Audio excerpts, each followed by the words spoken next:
नमस्कार मंडळी, मी इथं टोमॅटोची आमटी बनवत आहे।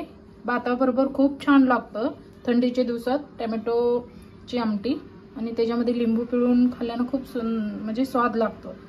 इथं टोमॅटो घेतलेले आहे अर्धा आणि लसूण घेतलेले आहे चेचून आणि कढीपत्ता आणि गूळ आणि चिंच।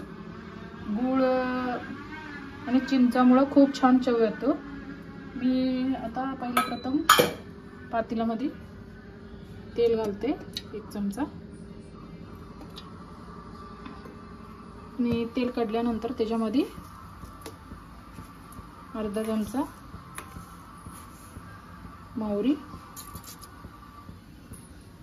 मोहरीला तडतडू द्या।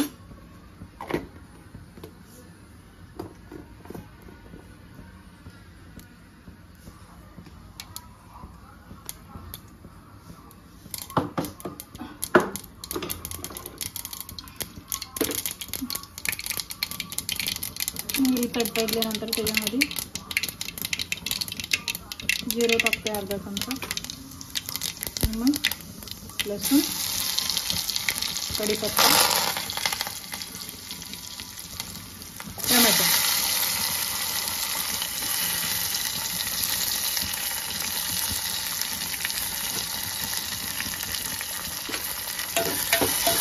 चांगलं भाजून घ्यायचं।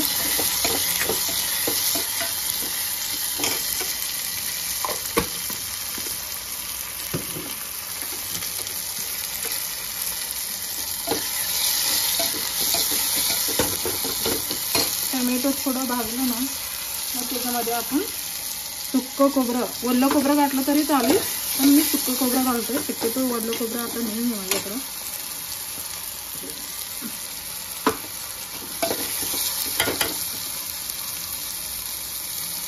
एक चमचा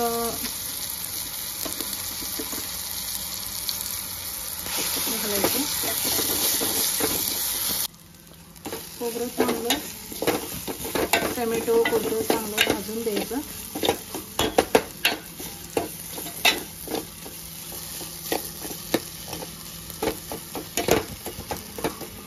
टोमॅटो कसं मऊ पडले बघा। आणि ह्याच्यामध्ये अर्धा चमचा, पाव चमचा हळद, 1 चमचा, आपण आमटी किती करणार आहे त्यानुसार चटणी घ्यायचं। मला आपलं 1 कप करायचं आहे म्हणून मी घेतली 2 चमचा। चांगलं मिक्स करून घ्यायचं।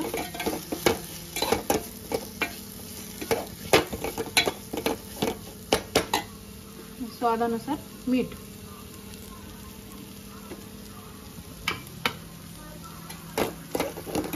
मिक्स करायचं। याच्यामध्ये आहे ना मी थोडं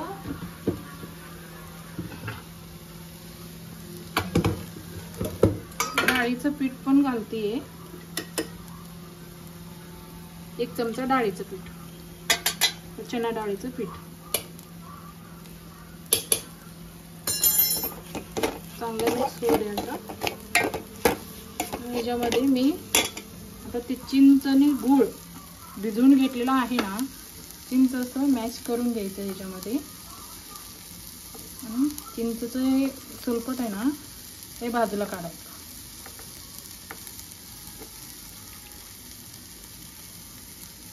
आणि हे आहे ना हे याच्यामध्ये होतं। गरम केलेलं पाणी आहे।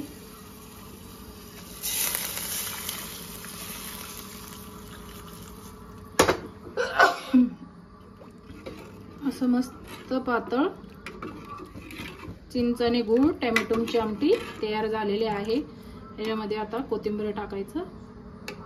मस्त भाताबरोबर छान लागतो थंडीच्या दिवसात। तुम्ही एकदा करून बघा, आवडलं तर कमेंट आणि लाईक करा, सबस्क्राइब करायला विसरू नका प्लीज।